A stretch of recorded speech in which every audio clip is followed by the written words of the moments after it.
Good day and welcome everyone to our panel discussion on the ease and cost of doing business in South Africa. We are quite simply what we're trying to achieve today is to have our business regulators on board to explain to us what they've done over the last few years and more recently over the last year on their business reforms, how they have actually made it easy to do business as a foreign investor or a foreign company that wants to come to South Africa and actually do business. On the panel, we have Advocate Rory Voller from the Business Registry of South Africa, more commonly known here as CIPC, the Companies and Intellectual Property Commission. Advocate Rory Voller was a practicing attorney and has many law degrees and even a master's degree in commercial law. I've known Advocate Rory Voller for many years when he was actually revising the Companies Act and when we worked on the XBRL implementations at CIPC. He is also a panel member on the takeover regulation on mergers and acquisitions, a board member on the Anti-Money Laundering Council, a member of the Financial Reporting Standards Council, and the Ministerial Specialist Committee member of the Company Law and Intellectual Property Law Committees. He's also been appointed to the King Committee of Governance in South Africa. Welcome, Advocate Rory Voller. We also have Mr. Mark Keenan. Mark Keenan is from the Tax Authority and more commonly known as SARS, which is the South African Revenue Service. Mark has been at SARS for many years, for just over 34 years, and he's quite a seasoned tax, I don't want to call him a tax specialist, but he kind of knows everything around the tax arena. He's currently the head of stakeholder relations at SARS, and he's even served as the acting commissioner before the most recently appointed Commissioner Kieswetter as well. So welcome, Mark Keenan. Thank you. We also have Ms. Bharti Daya from the Department of Trade, Industry and Competition, and she's been the head of the Ease of Doing Business program in South Africa. She's been well known and well renowned around the ease of doing business, as she's helped the country make many reforms, and she's going to talk to us all about it. She seems to be the brightest of us all here, holding 2 master's degrees, one in international relations and the other one in the international law from the very well respected universities in South Africa. Welcome, Ms. Daya. We also have Mr. Roger Lachman. He's from a company called Verify BE Compliance Proprietary Limited. Mr. Lachman has been an ex-partner or director at the EY Corporate Finance Division. He's also, by training, has a master's law degree, and he's going to be talking through a lot around broad-based Black economic empowerment, especially around the policy and how to do business in South Africa with such regulations. So without further ado, we're going to move right into the program, and we're going to bring in Advocate Rory Voller. So welcome, Advocate Voller. We'd like you to talk us through the services that are being offered by CIPC to foreign companies. So as a foreign investor, and I just need to come into this country, how are you going to make it easy for me to do business in South Africa? Over to you. Thank you very much, Mr. Beekum, for that introduction. Thank you, colleagues, and thank you for all of those watching in the audience. Firstly, there's a couple of things I want to mention before I dive right into the particular question. Is that we did a holistic amendment to the Companies Act in 2011, whereby we took into account many policy directives and imperatives which were based on the reduction of burdens and looking how we remove barriers in terms of the South African environment. We all know that when an investor comes into South Africa, they look for, amongst other things, besides profits, all right? They look for reduced burdens and bureaucracy, and they look for sure, competent and certain regulation if something goes wrong.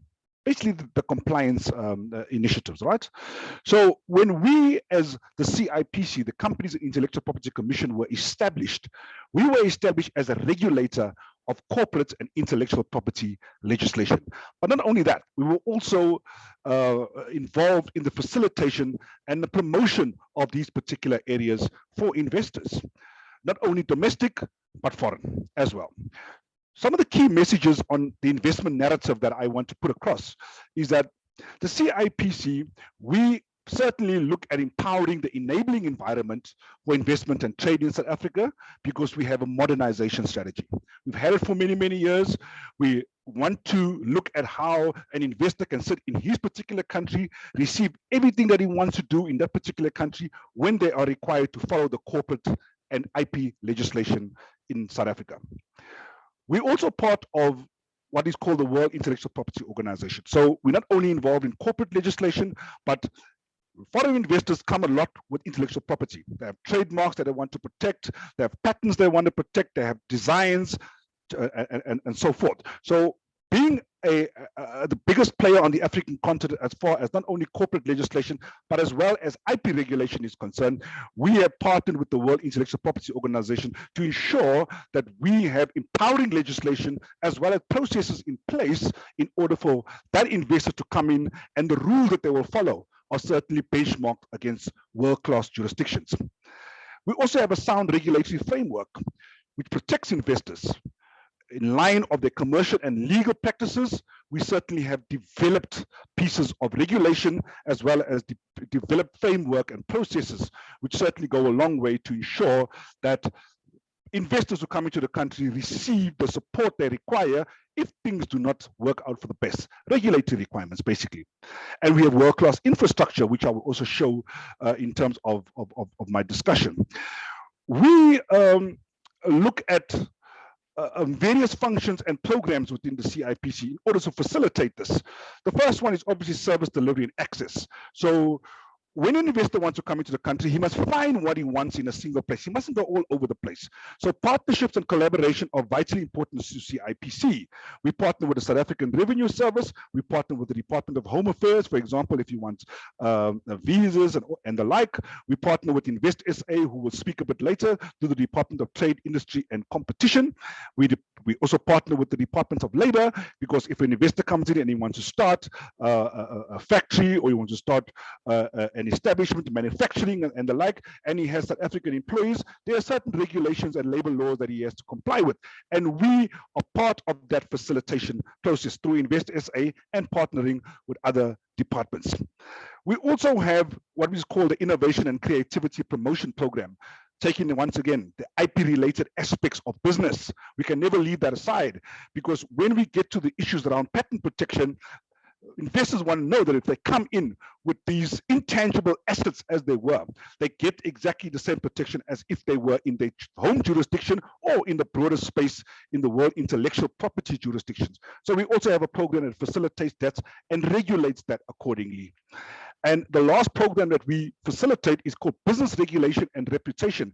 And that particular program is to enhance the reputation of South African businesses, to look at the business environment, to ensure that we have registers of corporate entities that are updated, that are kept in line with world international class standards, and that we also have a registration system that is easy and that can facilitate registrations of international companies. When a company comes in and they want to use a branch, for example, of the international business, we call it an external company, and we facilitate that. We can register such a company now in South Africa between 2 and 3 days. Domestic companies, we do them within minutes. Investment, international companies, there is a little bit more checks that are required to be done. Sometimes there are notary aspects of the memorandums of incorporation, the juristic document of the company, and therefore it takes us about 2 to 3 days, and you will be up and running accordingly. But what we've also done at the CIPC, we leverage digital technology. We look at what is the best in the market so that those companies can utilize the services through the CIPC paperless environments in order for them to come in and for them to look at how they can register and how they can quickly go about and do the business of doing business. So we also look at how do we provide policy and legal insight as far as relevant legislation is concerned. So we have multiple streams of education and awareness, not only for domestic investors, but once again, I repeat, for international investors. If you go onto our website, you will be able to find a wealth of literature which talks to and speaks to how foreign investors will get the support they require when they come into the South African environment from a corporate or an intellectual property perspective. We have a lot of that. We're also starting what is called a learning academy, and this will facilitate the rules and the legislation that is required for them to remain compliant in our jurisdiction. They'll be able to find that on our website, and we have a little bit of tests, a little bit of company secretarial practices that we have online in order for them to remain compliant and fully fledged legal in the South African environment. What we also do is, a few years ago, it's 3 years now, we started what is called an XBRL program. XBRL stands for Extensible Business Regulation Language, and it speaks to world-class financial transparency of financial statements. It speaks to standardization and quality aspects of financial reporting. We have a taxonomy which is based on the International Financial Reporting Standard, which, as we know, is the standard that is utilized by the majority of companies throughout the world, and therefore it is the world-class and benchmark standard. So XBRL is a program whereby international companies can lodge their financials in South Africa, and it can be cross-referenced with business intelligence for other companies in the sector, looking at trends, looking at profitability, looking at downsizing, looking at multitude aspects of the business that they want to enter, because we have built a taxonomy around IFRS, and therefore the business intelligence around that will speak to how investors can get the support through financial transparency and quality of financial statements. So this all speaks to our modernization strategy, which has been ongoing for many, many years now, and therefore it also encompasses aspects of a one-stop shop. We want investors not to go from place to place, because that becomes a frustrating exercise, especially if your jurisdiction has this, whereby there are not a multitude and multiple layers of hoops that they need to jump through, but then go to one place and find that. CIPC certainly facilitates business and facilitates the ease of doing business in our jurisdiction. Much of it is automated, much of it speaks to online services, and we continue to build on that capability. What we've also done is we not only have partnerships within the public sector, but we have partnerships also in the private sector. We partner very much with South African banks. We also partner with the Johannesburg Securities Exchange. If there's a listing required, we have a specialized office that sits in the exchange, in the Securities Exchange in Johannesburg, a CIPC branch, whereby we deal with specific questions related to the listed environments. So that's how far we go. What we call the multi-channel approach. We don't only look at a company in one fashion. We look at it in a multitude. We look at larger ones, we look at smaller ones, we look at medium cap, and therefore we give them a service which speaks to the size and the complexity of their particular business. And therefore we have this approach and this service that we offer to investors. So we also a 24/7 business. As we said, because we are fully automated, we can answer queries at any other time. We have a very, very strong social media presence, for example, also used as a query resolution presence. So we are certainly not a jurisdiction or an office that is used to an 8 to 5. We do a multitude of services, even after hours, on weekends. Investors we know come from various jurisdictions that have different time zones, and we'll be able to respond to those in their particular time zones if they so require us to do so. So as I said, partnerships play a vital role in our business. Modernization plays a vital role in our business, but also the aspect of having collaborative linkages and one-stop shop is also part of what we do. The last part that I want to touch on, Rakesh, because I know that we are speaking on lots of topics, is that I want to speak about the enforcement capacity and the compliance capacity.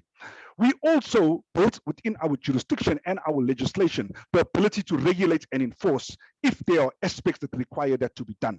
not only in the corporate enforcement, but we also do it in intellectual property enforcement. If there are, for example, infringements of trademarks, if there are infringements of patents, or if there are aspects of breakdown in jurisdictional corporate governance, we step in as a regulator, and we also look at how we facilitate completion and finality of those particular disputes. As I said, an investor also wants to know that there's sure regulation in a jurisdiction, and they want to know that there is sure enforcement if something goes wrong. Remember, investors come in with lots and lots of money and lots of capital. There has to be protection mechanisms which we provide in our jurisdiction. So we not only play the facilitation administrative role, but we also play the enforcement compliance role within the CIPC. Thank you. Thank you for that, Advocate Voller.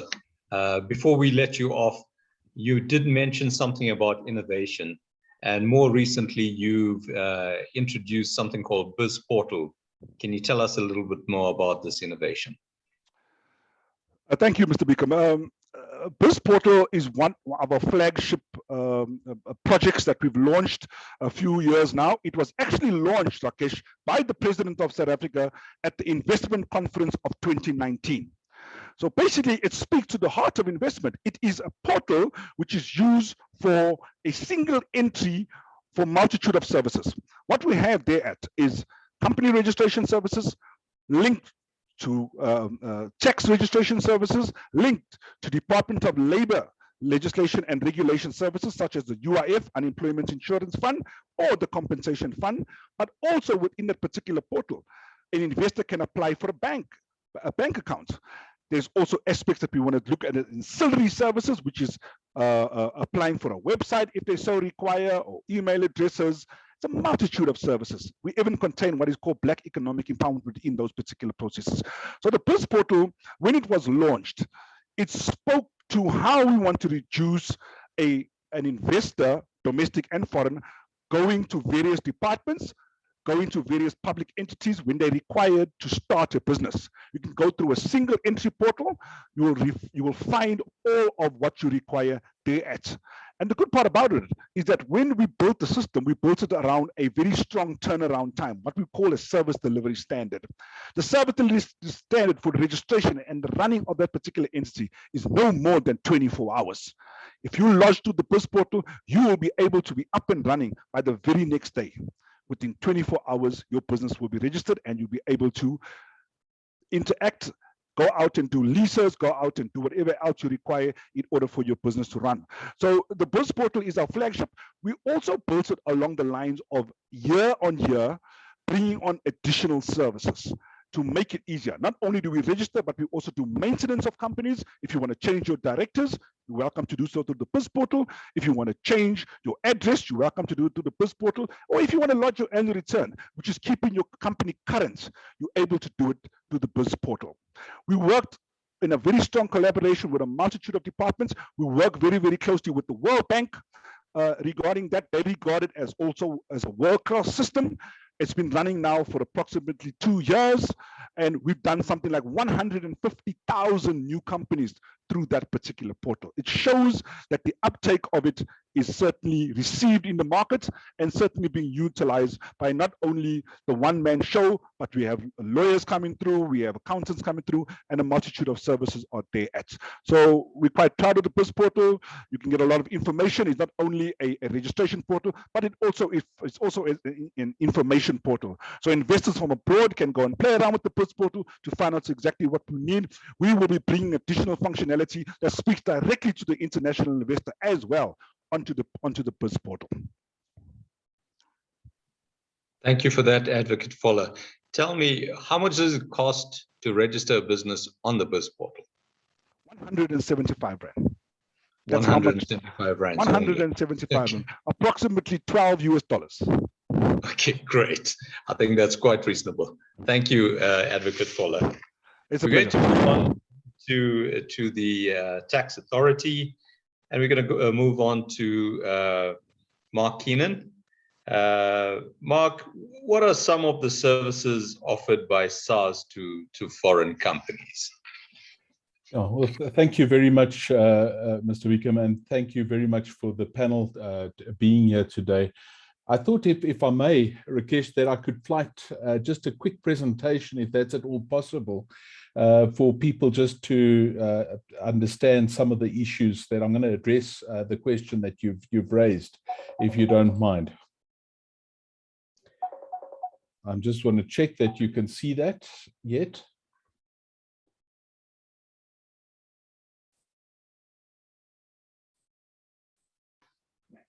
It's on our screens. Is it on? Yes. Okay, well, again, good afternoon or good morning, because it will be Dubai time on Monday, but it's good to be with you, and it's we look forward to further engagements with you should you wish to engage further with regards to South Africa and doing business in South Africa. This is really an introduction today, because tax, as you well know, is a very broad spectrum. And it's impossible within the place of 10 minutes to deal with every aspect relating to taxation. If we could, we probably wouldn't have taxation in the country, because you know, tax is a voluminous affair, and it is always complicated. I just wanted to touch base on a number of matters, but the principle of South African taxation is really found in our strategic objectives. And I wanted to start there because it gives you clarity as to where we're going. And if I can, I'm going to bring that slide up. I'm not putting it into slide format. It just helps with the presentation today. But we have 9 strategic objectives. And really, the first 3 strategic objectives is what I want to tell you is key to you. Number 1, we want to provide absolute clarity as to your obligations when you do come into the country. Number 2, we want to provide and make a way for it to be very easy for you to do business. And similar to what Advocate Voller was raising with regards to CIPC and their journey, the same applies to SARS. When we speak of having the ability to do 24/7 transactions with the Companies Office, a very similar thing with SARS with regards to our electronic filing platform that is there. And we want to make it far easier. But at the same stage, and very importantly, we must not think we are a tax haven or a place that does not deal with the tax affairs properly. And we will make it hard for people who do not wish to comply. So just bear those 3 strategic objectives, the first 3 in mind as you consider this and consider coming in. Those other strategic objectives are there, and very importantly, we have gone through a history of challenges with regards to our tax authority in the country, but we are on the path to building confidence and trust in the system. We do believe we've got a world-class tax authority, and if you look at us compared to many other jurisdictions, we do believe that we compare favorably. Just to speak very quickly, we obviously administer a number of laws, and very importantly, we are a residence-based tax system which means that residents are subject to certain exclusions subject to income tax. Non-residents are, however, taxed on the income from a South African source, and foreign taxes are offset against South African tax payable on foreign income. I just wanted to raise that and be aware of that. Who pays taxes? Essentially, all entities pay tax in our country, whether you be an individual, a trust, or a company, or an association of persons. You could be a voluntary association. There are obviously lots of exemptions. There are a number of specific incentives, which I'll get to in a moment. But in the company space, we do have a small business corporation regime that does give a lower tax regime.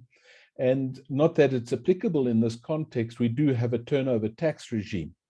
On top of that, we do have an obligation by people who are employing people to deduct payroll taxes, as we call them, and pay those over to SARS. And then very importantly, we have the VAT system, which I think all of you are aware of, value-added tax, where we give basically on the value add is subject to VAT. Our current rate is 15%. Maybe just to go back in terms of companies, we've got a varying rate, and obviously small business corporations is lower, going up to 28%. There's also a dividends tax that is applicable.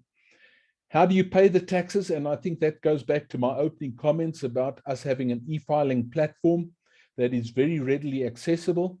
and you are able to transact for the most part on that platform with regards to SARS. It's part of our journey towards providing a better service to taxpayers, that we are looking to improve those services and provide far more online services to taxpayers in the country. But just to deal with the issue, you've always got to balance as a tax authority the risk of fraud on the one side and your service to clients. And unfortunately, as in any jurisdiction, the easier you make it, you'll always get fraudsters claiming and trying to commit fraud in terms of systems. So we've always balancing service with the enforcement side of things. Just dealing now, coming more to the questions, dealing with SARS, Rakesh, just in terms of engagement with SARS, we've got a number of vehicles that are available and places that are available. Especially with e-filing, and I've dealt with that already. We have got a specialized large and international business unit that is a ring-fenced unit, and it really deals with both the service element and the enforcement element for businesses. And obviously there's certain criteria to get in there, but that is available. We also have a specialized unit for high net worth persons and related entities. We've got a contact center and really a call center for in common language, which does enable you to engage. Obviously, they're sometimes not the skills to deal with every aspect of taxation there, but they do have an ability to escalate in that regard. Branch operations, we've got branches throughout our country that operate in respect of taxes and are able to serve you both in person, and obviously given COVID, we've introduced a lot of online functions that allow people to do the same services online. And there's no reason why these online services cannot be utilized from abroad in terms of engaging with our staff. Customs branches, we have custom branches and ports of entry that are throughout the country.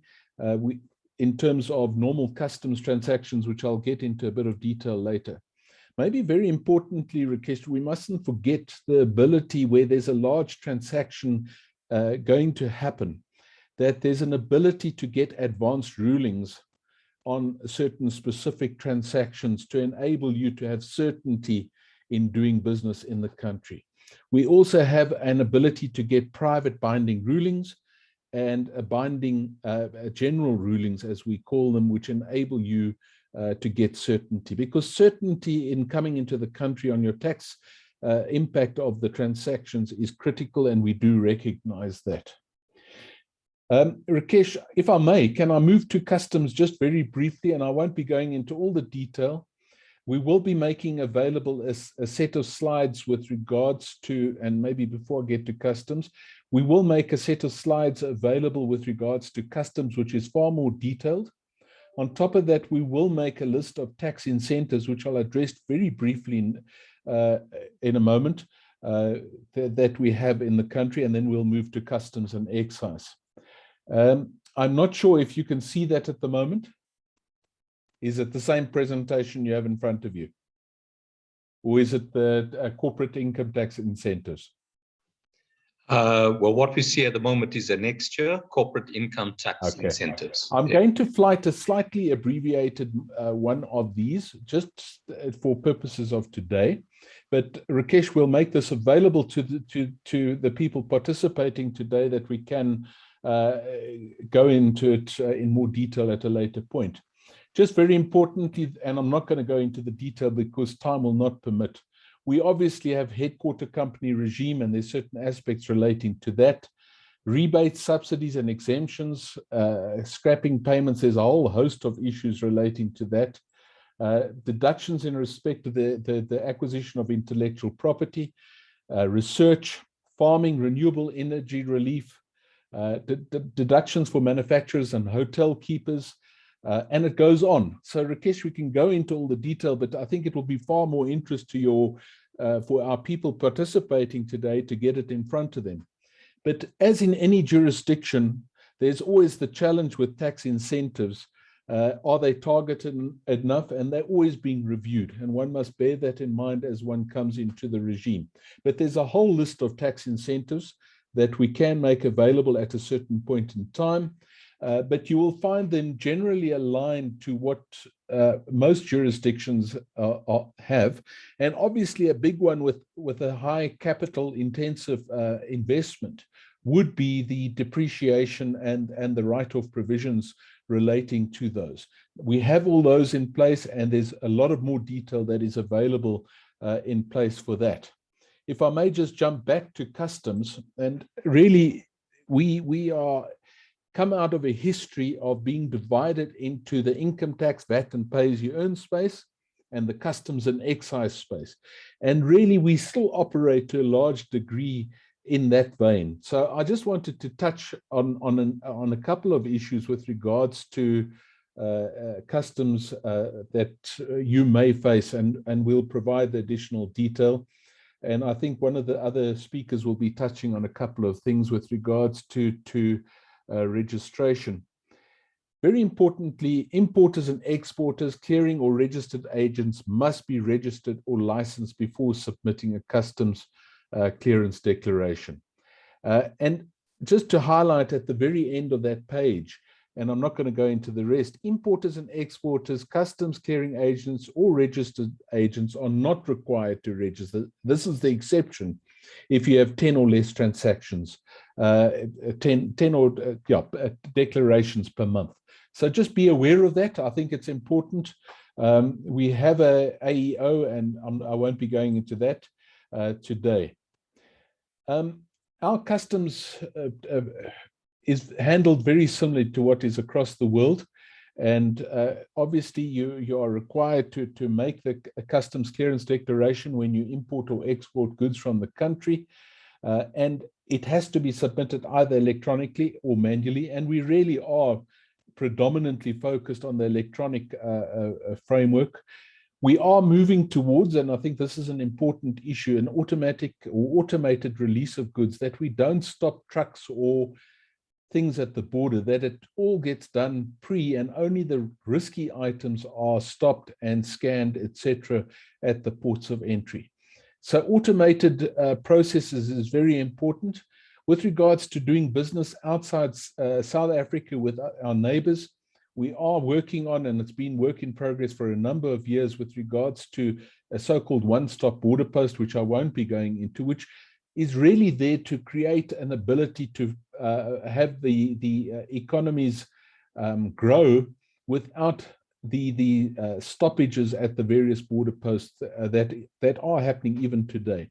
And that is our intention. And we do believe with implementing far more automated release of goods at the border posts without physically stopping, that we'll find trade flow at the border posts happening in a far more constructive way that enables the development of the economy. I'm not going to go into the rest today, Rakesh, in the interest of time, but essentially I want to just wrap up by saying, number one, we have places you can engage with regards to finding out more information. Number two, we have an ability to do most of these transactions online without the necessity to engage or come into branches. And then just very importantly, we have a structured way of getting rulings and getting clarity up front. And I think for me, those are the most crucial things, Rakesh, I'd like to leave with us today as we discuss this today. But thank you. Thank you, Mark Keenan, for sharing with us how it is easy to do business, or how rather to be to file your file and pay your taxes, and also if you need to discuss any matters with SARS, how you can get hold of them. So thank you for that. Also, I think you've covered the tax breaks, but you'll be sharing with us more information on how to get more of those tax incentives. We're going to move on now to Bharti Daya from the DTIC, and welcome again, Bharti. Bharti, you've been working on the ease of doing business reforms in the country over the last few years. Can you tell us more about what the South African government has done to make it easier to do business in this country. Yes, thank you, Rakesh. So the Ease of Doing Business program is a program that we started in 2018. It's a program that we're running in conjunction with the Department of National Treasury and the DTIC, and also in collaboration with the World Bank. And what we've done is we've worked on a number of indicators.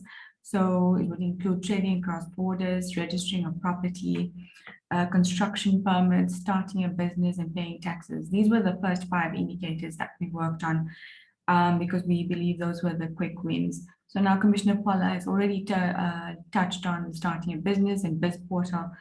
And the reforms we've pursued in these areas is largely because when it comes to a business having to establish its operations and the day-to-day challenges and practical aspects that they require affect the life cycle of a firm.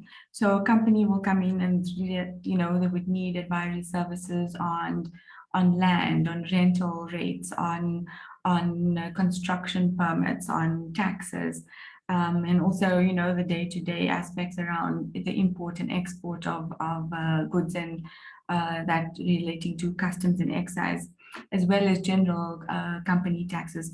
So these are the areas that we've worked on, and some of the reforms that we've implemented, which were hard-won reforms, and the most recent being the establishment of the online construction permit system that was launched, in fact, on the 28th of October by the city of Joburg. It's a pilot project, and this project essentially aims to make it easier and streamline processes for architects and those in the construction sector to apply for their construction permits. So this covers for both residential and commercial properties.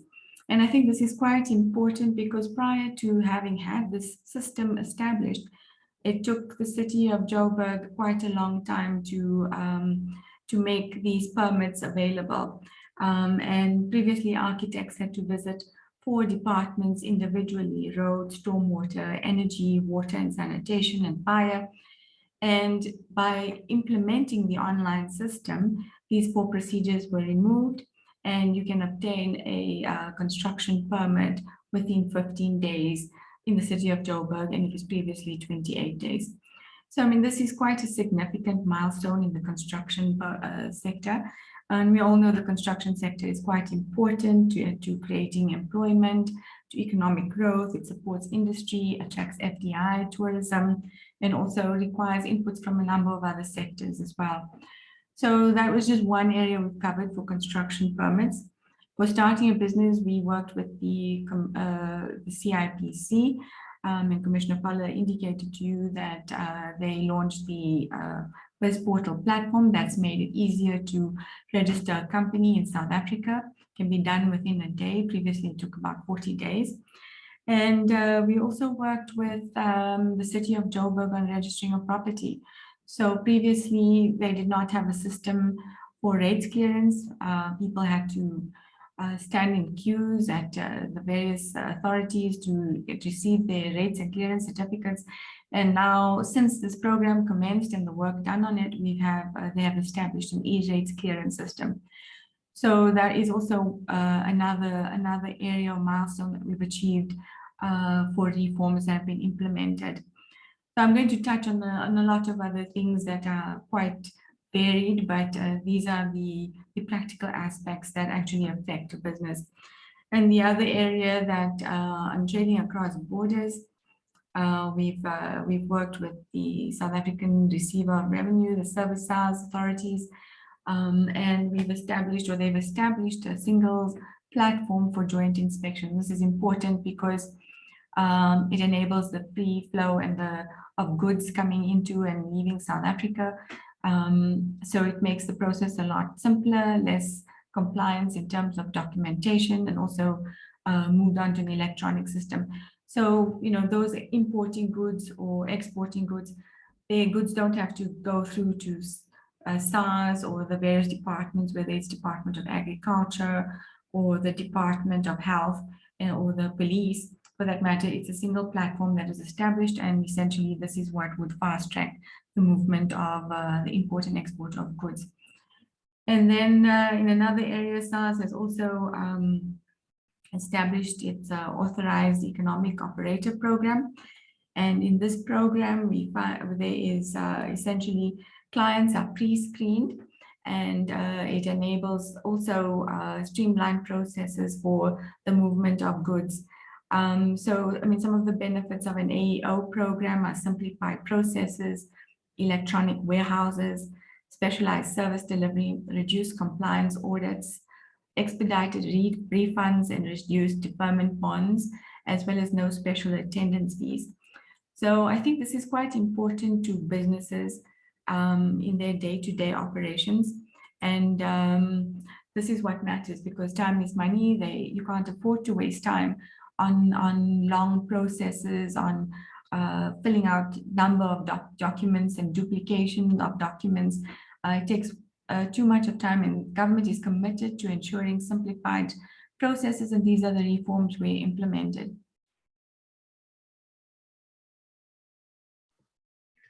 Thank you for that, Bharti, Daya. I think it's quite commendable on all the reforms that you have been making over the last few years to make it easy to do business. There's just one thing: the World Bank Doing Business survey has been discontinued. What does this actually mean for your reform program? Yes, so it was quite a shock to everyone when it was announced that the Doing Business survey would be discontinued, but it is a valuable tool that has basically empowered governments and given them a sense of the reforms that they require across the various indicators and sectors. But we don't feel that the reform program itself will actually continue. It's just that you won't be using the ranking system anymore. And in many ways, the ranking system also actually was quite constraining, as well as the methodology. But government is committed to implementing reforms, to creating an enabling business environment for private sector to attract both domestic and foreign investment, and providing a robust and excellent government services for companies, so that we can attract the necessary investment into the South African economy. The reform program also works in support of government's drive to attract investment into the economy. Thank you for that explanation, Bharti. We're going to move on to Roger Lutchman. Welcome again, Roger. Please do tell us about the importance and economic impact of broad-based Black economic empowerment policy. Hi, good afternoon again to you, Rakesh, and to all. So broad-based Black economic empowerment is a government policy that is created to enhance the economic transformation and for the economic participation of Black people. Now, what is Black people? It's people of African, colored, and Indian descent who are South African citizens. There's more legal complexities in terms of the definition, but in the main that it is, to enhance their participation in the South African economy. So the history of South Africa has resulted in an economic and opportunities disparity based on race in the past, and this has resulted in many South African Black people not enjoying the same opportunities, and so being substantially unequal in terms of the economy in South Africa. The purpose of Black economic empowerment is therefore to bridge the gap between formal and substantive equality to ensure that all people in South Africa enjoy the full right to equality. Now, BEE, or Black economic empowerment, or broad-based Black economic empowerment, is all the same thing, is governed by the Broad-Based Black Economic Empowerment Act of 2003 and was amended. The Generic Codes of Good Practice, which was amended in 2015, amended in 2013 and came effective in 2015. And then there's other sector-specific codes of good practices, which are regarded as sector codes. So why does a company need why does a company need to put in effect Black economic empowerment policies? So to obtain licenses, consents, or concessions from organs of state. So certain industries require to have a particular percentage of Black ownership or BEE level status in order to receive and or maintain a license to operate.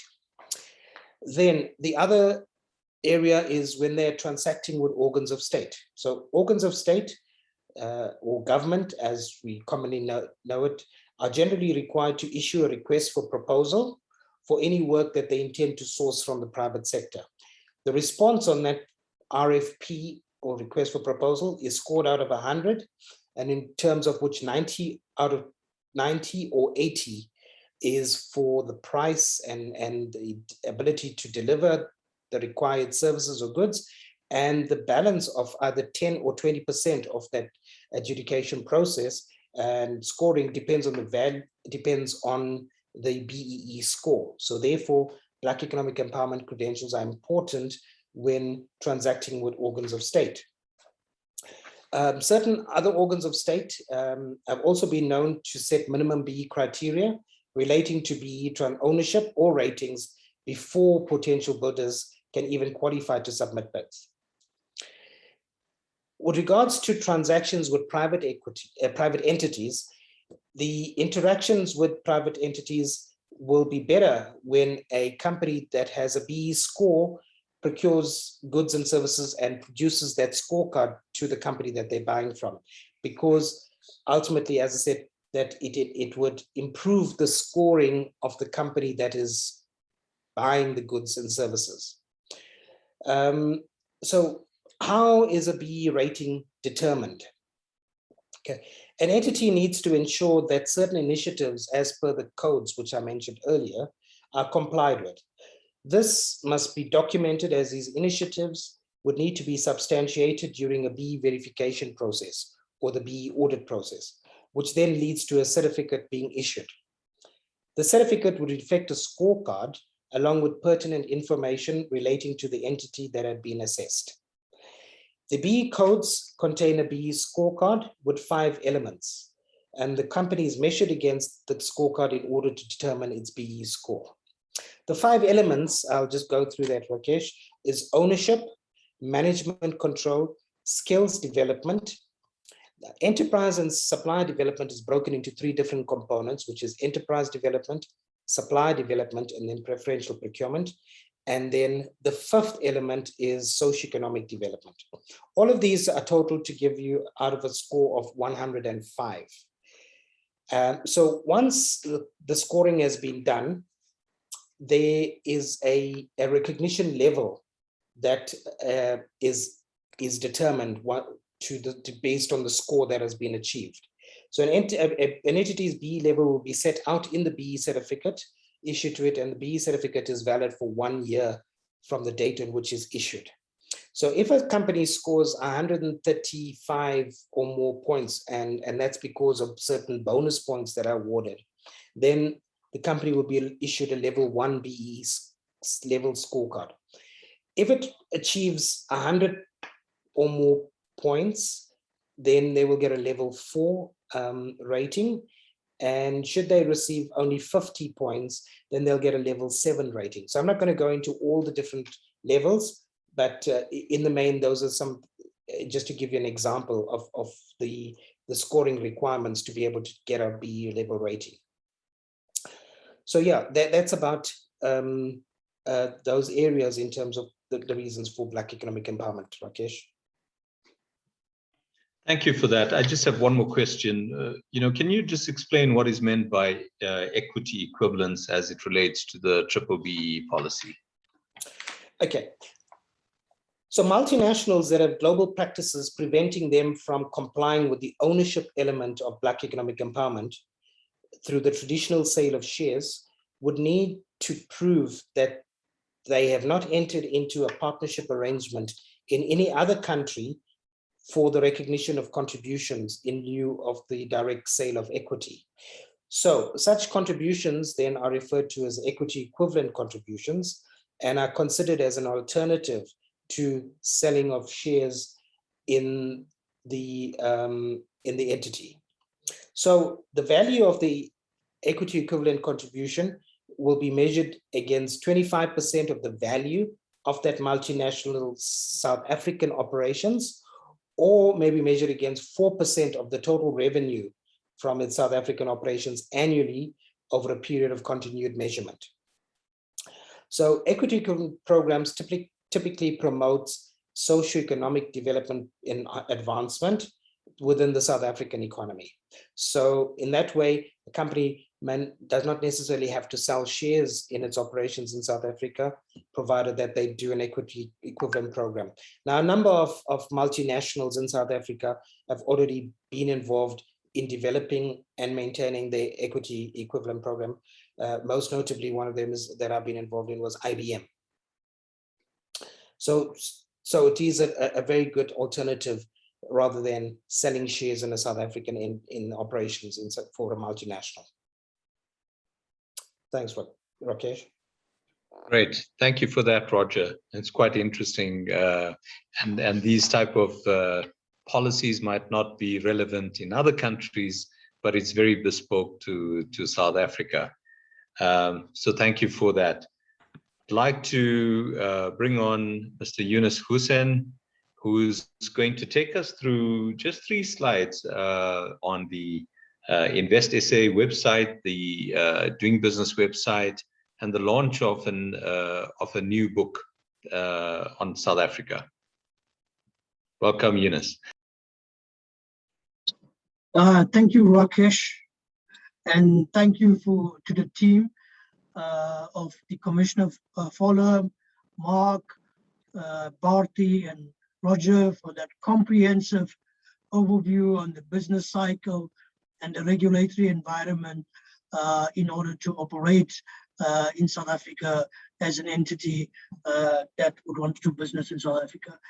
From our perspective, InvestSA is the government investment agency that is the one-stop shop, bringing all these policies and regulatory, administrative, business licensing and processes into one house, and which then can assist companies that are investing both domestic and foreign through a one-stop shop approach throughout the journey and business life cycle.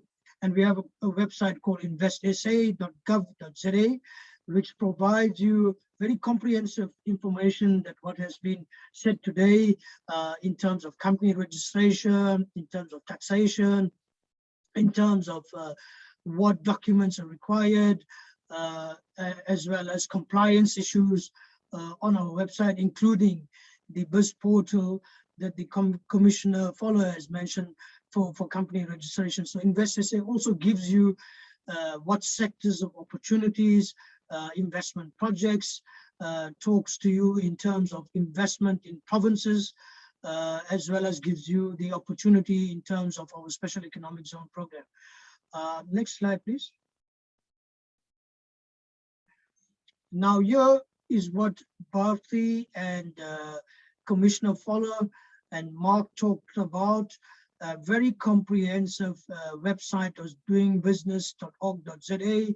It's a very fresh and new website that talks to what an existing investor would want require from South Africa, as well as what a new investor would look into. A very comprehensive site on information and actual tutorials on navigating the entire business life cycle in South Africa, including financial and non-financial assistance, as well as compliance throughout this journey of investing and operating your business in South Africa. So doingbusiness.org.za is quite a very comprehensive website to assist both large as well as small businesses that want to operate in South Africa. Next slide, please.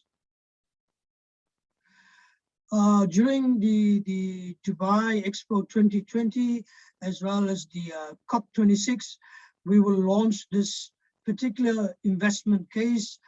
South Africa depleting or with opportunities for a better world, which gives you South Africa's investment case, investment value proposition, sectors of opportunity, as well as opportunities in terms of financial assistance and non-financial assistance, and basically tells you the business case of South Africa.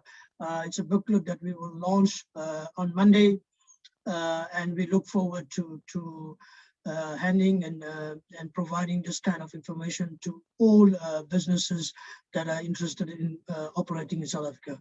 Thank you very much. Thank you for that, Yunus, the head of InvestSA. So that brings us almost to the end, and I'm just going to wrap up the session by doing a quick précis of what we've been through. Advocate Rory Voller has taken us through the CIPC, and he's mentioned that they've been on a modernization strategy, and it's purely on the ease of doing business. He also mentioned that they're also about intellectual property, and it's just not about company registration and the maintenance of your business. He mentioned a lot around the innovation and protecting company rights, and all about enhancing business regulation. Most notable for a local company or a local person who wants to register a business, it really takes minutes. You know, anything from like 10 minutes to an hour or so to register a business for only 175 rands. And he did mention it's about $12. But for foreign businesses, it takes about 2 to 3 days to do the entire business registration, because it's a little bit more complicated. In terms of SARS has been modernizing or has modernized with the e-filing since the early 2000s, and they are one of the leaders in terms of the business regulators in South Africa in terms of modernization. Just to talk about how to engage with SARS, they have various channels in terms of e-filing. They have the large business unit, an international business unit, contact centers, branches. You could go online. They've reordered the entire website, also the ports, and they have a unit just for high net individuals as well. In terms of how much you pay for tax, there's 15% VAT, and for company taxation, it's up to, I think, 28% that Mark Keenan has mentioned. There's a whole host of tax incentives that has been provided by the South African government. And in terms of the imports and exports, he's spoken a lot about the custom clearing declarations, and they're moving more towards automation, and they're looking at the automated release of goods. In Bharti's conversation, the Ease of Doing Business program started for them around 2018, and they focused a lot around the indicators in terms of improving turnaround times, reducing procedures, and reducing costs for doing business, especially around starting a business, and like the example of the Biz Portal. In terms of dealing with construction permits, the city of Joburg has recently launched their new construction permitting system, where it takes a matter of just a few days rather than months to get your plans approved. In terms of paying taxes, the tax authority has done a lot in terms of VAT refunds and corporate income tax corrections as well. They've really increased the turnaround times for this. On the registering property side, City of Johannesburg has improved on their rates e-clearances. In other words, they did just digitize their processes, so no need for agents or standing in queues and so on for rates clearances. And when you transfer property, it's a matter of days at the deeds office to do it. It's really on the top end side, it's 7 days, but it's anything between three to 5 days.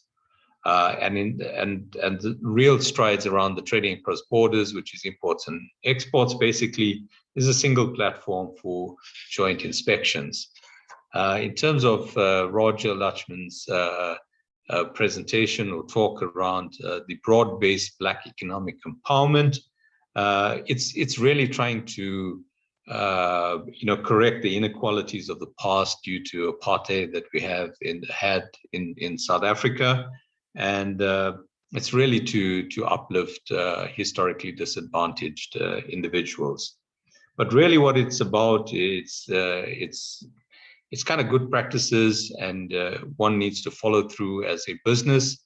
If you're dealing with government, then you have to obtain certain licenses to do business with them. And obviously, companies will have to have a BE scorecard, and then there's those 5 areas that one has to comply.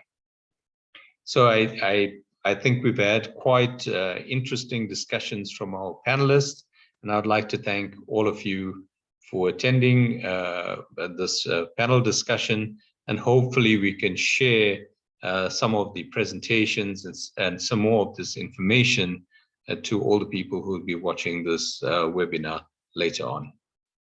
Thank you again, everyone. Thank you. Thanks, everyone.